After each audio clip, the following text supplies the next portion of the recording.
How's it going, everyone? So there is this ABC News story about a pair alleging excessive force by police during a traffic stop. And the short of it is that according to this news story, there was a couple that were in Hammond, Indiana, and apparently they were pulled over. And the driver was pulled over to be cited for a seatbelt violation, which in most states is just a civil infraction. Usually, it's not even punishable um, by jail. Typically, it's usually not considered by any means a criminal act, just a fine. And according to this video, if you watch it with the link down below, the officers are trying to get information from the passenger.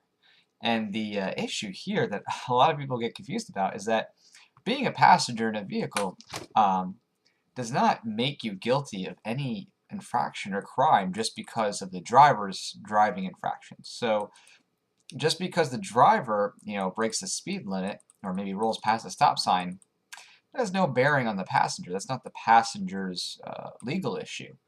And not only that, the passenger has no obligation to disclose anything related to those type of infractions, any personal information or hand over a driver's license. The point of a driver's license is for the person who's driving. Um, it's considered a privilege in most states, which is I actually disagree with. It's scary, but it is legally considered a privilege in most states. And so, when you're driving and you have an infraction, you agree on your permit that you're going to hand over that license whenever you get pulled over. When that pulling over requires that reasonable suspicion that you are about to commit either an infraction or a crime.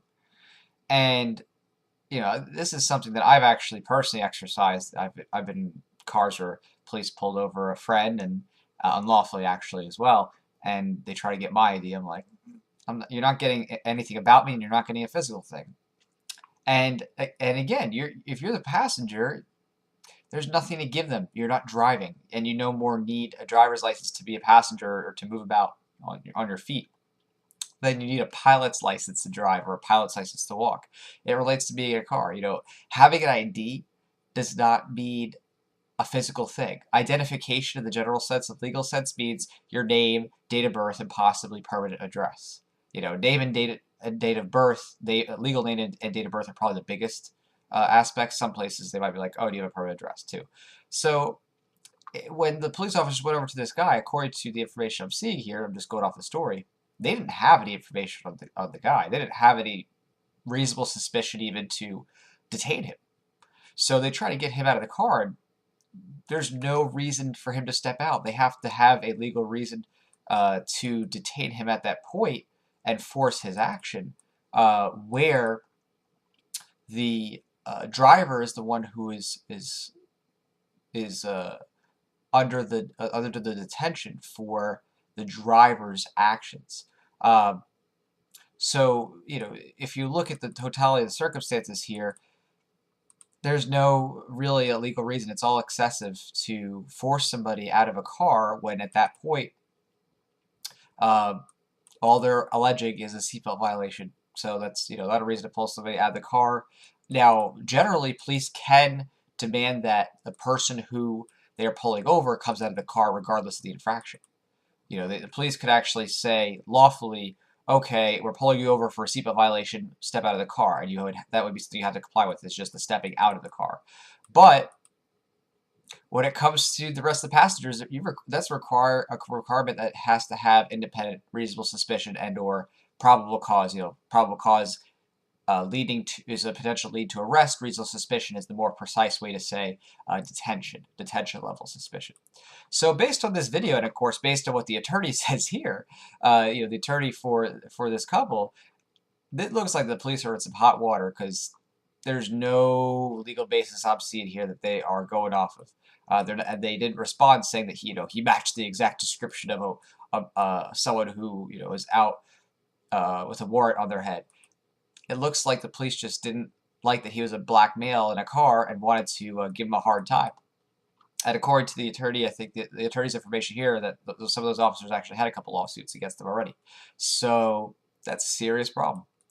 And the whole bullcrap of, oh, the officers are fearing for their safety. Oh yeah, fearing for your safety. You pull over someone who has kids in the back, and the driver, I mean, goes beyond what I'd ever recommend doing, but the driver actually says, I'm on my way to see my grandma who's dying, and that's, another sad part about this all, or see my mother who's dying, and here's my driver's license. Okay, give me a citation. Let's get on with this. That's it. And then the police are fearing for their safety with the passenger. I mean, it's pretty clear when there's like 6 cops around and you're spending 13 minutes on a stop for a simple citation that there's something really fishy going on. The police really, based on what I'm seeing here, it doesn't look like they had any legal cause to be able to do what they did, and smashing the window especially, all wrong. And I think their attorney, lays it out right that the officers lacked the probable cause to demand that this passenger get out. And so I just want to talk about this quickly because I think it's a misconception that people have. People think, oh no, I'm in the back of a car, I'm in the passenger seat, and they stop my friend, and they say, hey, give me your ID, or give a driver's license. Well, guess what? You're not the one who is at cause for an infraction or for crime. It's not about you. You don't have to do jack squat. Just remain silent and don't talk to them. And I said this before the officers, so they pulled over my friend in the middle of the night. I was in the car with 3 other people.